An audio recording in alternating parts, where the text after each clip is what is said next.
Comment veux-tu améliorer des techniques, des façons de faire, quand tu es obligé de suivre un cadre réglementaire? Puis c'est ça, puis tatouer.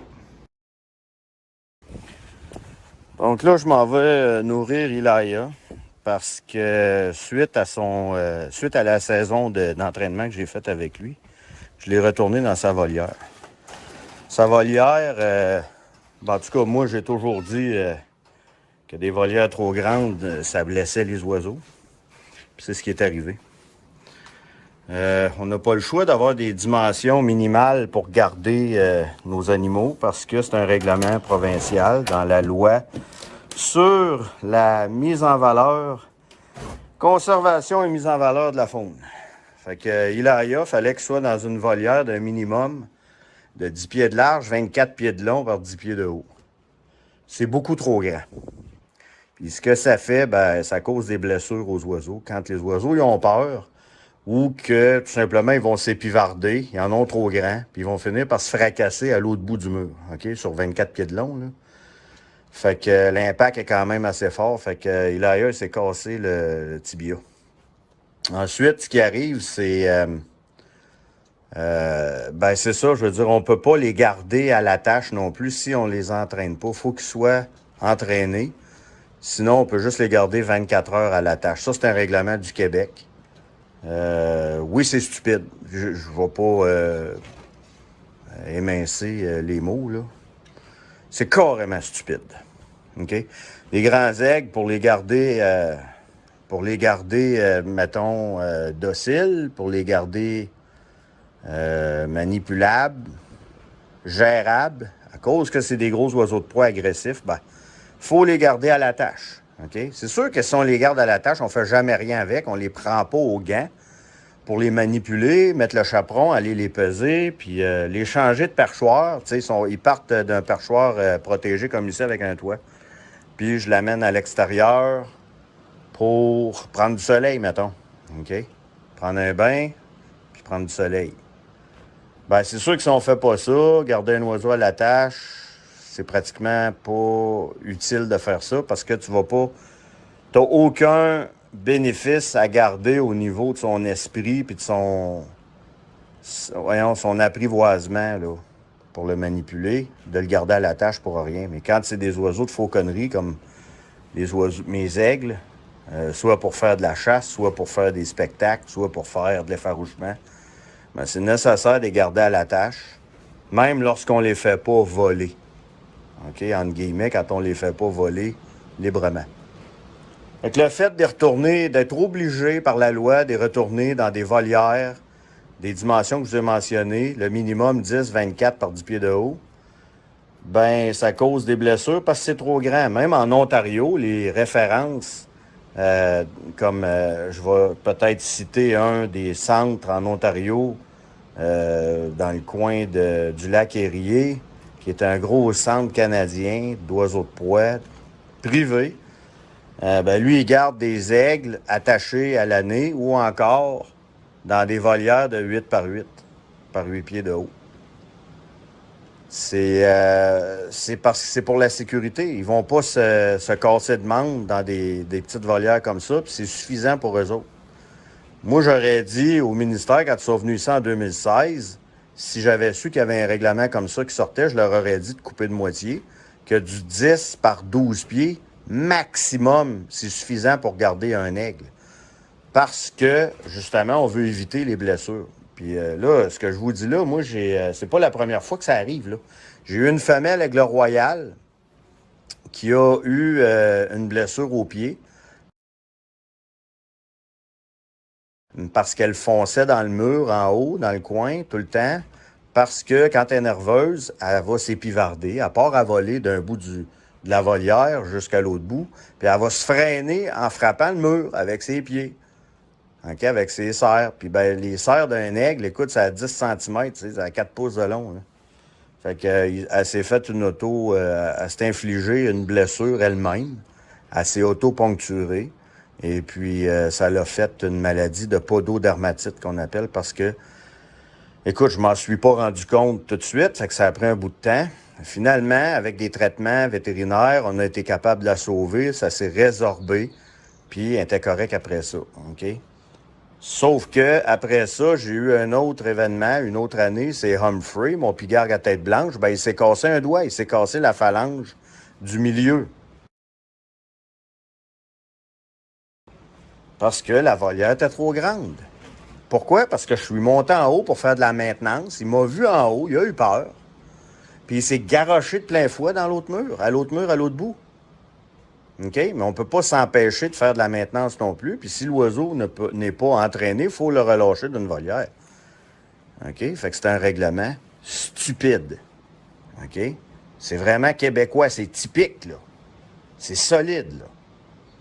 C'est solide, profond, pas intelligent, là. Sauf que quand ils veulent avoir raison, écoute, on peut pas les mettre dans des boîtes à souliers, ben voyons donc, il y a une différence entre une boîte à souliers et une grandeur sécuritaire pour pas que l'animal se blesse. Tu sais, à un moment donné, là, ça prend pas des grands lettres en avant de ton nom pour comprendre ça. Il faut que tu écoutes les bonnes personnes. Puis c'est certainement pas les fauconniers du Québec, là, désolé. Là, ça va être correct. Là. Tu sais, à un moment donné, là, il faut être conséquent, il faut écouter les bonnes personnes. Là. Ceux qui ont de l'expérience, ceux qui savent de quoi ils parlent. Moi, ça fait 21 ans que j'existe ici, là. Ça fait 21 ans que j'entraîne des oiseaux de proie, que je reproduis des oiseaux de proie, puis je suis le seul au Québec à faire voler des grands aigles au grand public. Que c'est vous qui le prenez, c'est vous qui le recevez au point.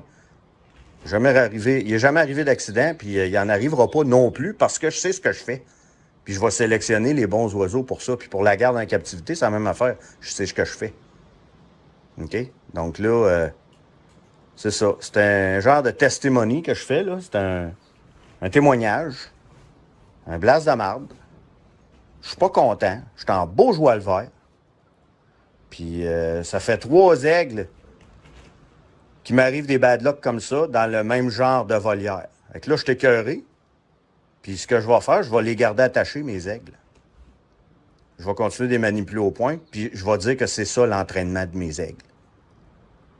Puis il n'y a personne de qualifié pour venir dire c'est quoi l'entraînement de mes aigles, parce qu'au Québec, il n'y a personne qui en a. Il n'y a personne qui fait ce que je fais. Oui, il y en a dans les jardins zoologiques, dans des belles grands cages. OK? Mais c'est pas des oiseaux de fauconnerie, là. C'est pas la même affaire. C'est pas des oiseaux qui ont été nécessairement reproduits en captivité, qui ont été soit imprégnés ou qui ont été entraînés par l'humain.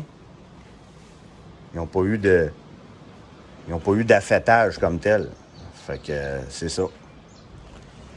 Je vais continuer de donner son repas. Puis comme je disais, une chance que cet aigle-là est entraîné. Il est capable de manger au bol. Il est capable d'être chaperonné, OK, sans bouger, sans réagir, parce que sinon, la guérison, elle serait pas mal plus compliquée que ça. Là, ça fait pratiquement une semaine qu'il est attaché là, mais il n'est même pas attaché, c'est-à-dire qu'il est sur son bloc libre, là. Puis dans un grand parc là, de 12 par 12. Il vole pas, il reste là, il bouge pas, parce qu'écoute, il y a une certaine douleur, puis il sait qu'il est en ce moment qu'il est handicapé. Il est pas fou, il le sait. Il sent tabarouette. Regarde, juste regarder la couleur de la patte, là. Ça ne doit pas faire du bien non plus. C'est sûr qu'il ailleurs reçoit des antidouleurs, là, à travers sa nourriture, pour l'aider à gérer ça. Aider à la guérison. Mais s'il n'avait pas été entraîné, si c'était pas un oiseau qui était apprivoisé puis entraîné, je serais pas capable de gérer ça de cette manière-là aussi facilement. Parce que là, c'est facile, fait qu'il devrait très bien guérir comme ça. Fait que c'est ça. Je suis vraiment pas content, honnêtement, là. Puis, tu sais, on peut blâmer, là. On pourrait me blâmer, mais c'est carrément pas ce que moi je voulais comme réglementation. Je m'attendais pas à ça. Pas en tout. Maintenant, je suis obligé de suivre un règlement, puis c'est ça que ça fait. Ça cause des blessures à mes animaux. Fait que c'est triste. J'ai même pas espoir que ça change. OK? Parce que aujourd'hui, ben, ça a l'air que c'est c'est de la dictature. On nous dit quoi faire, faites-les, puis fermez vos boîtes. Mais ils n'ont même pas les moyens de renforcer les lois qu'ils mettent. Puis c'est ça, c'est une game de fou. On vit dans un monde de clowns, hein? comment veux-tu améliorer des techniques, des façons de faire, quand tu es obligé de suivre un cadre réglementaire? Puis c'est ça, puis tatoué. Il n'y a pas d'innovation, il n'y a pas de nouvelles idées qui sortent. Il n'y a pas de meilleure façon. C'est celle-là, c'est écrit dans la loi puis dans les règlements du Québec. Puis c'est ferme ta gueule, fais ça de même, peu importe les conséquences. Puis c'est ça, on dirait que c'est fait pour... Je sais pas. C'est infantilisant, mais en même temps, c'est fait pour pas que ça marche. Fait que... non, c'est triste. Moi, j'en ai plein de casses, là. J'en ai plein de casses de cette gang d'imbéciles-là, qui décident à ma place c'est quoi qui est bon pour mes oiseaux. Ils connaissent absolument rien. Ah, parce que l'autre, il est biologiste puis il a travaillé au Zoo de Québec, là. Tu sais, le Zoo de Québec qui a fait faillite puis il nous a coûté des millions de dollars, là. Ouais, c'est ce monde-là qui nous dit quoi faire. Tabarnak. Why don't we use all the space here? Why don't we have 50-foot free lofts? Because the bird can build up speed and break its neck as it hits the other end. Bigger isn't always better with aviary design. Not at all. Not at all with big, powerful birds.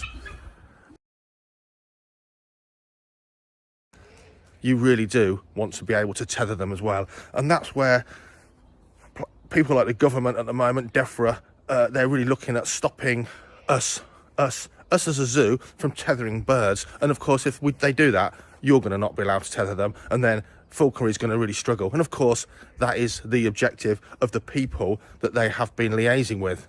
Freedom for Not Plants. That is their objective, isn't it? Because if you can't tether the bird, well, when you hold it by its jesses, you're kind of tethering it, maybe. I don't know. But even if you free loft them, you need to have that option to tether, because of course, you might want to clean the aviary out. Pop them in the shade, out the way, tether them. Get on with them. You don't have to put them in a cardboard box. They can have a bath, they can sunbathe, whatever. Or you get on and clean their aviary out. Birds that are free lofted, I think, need to be birds that understand tethering first, because they'll be better. Their health, their mental health and their physical health will always be better if they can be tethered and free lofted.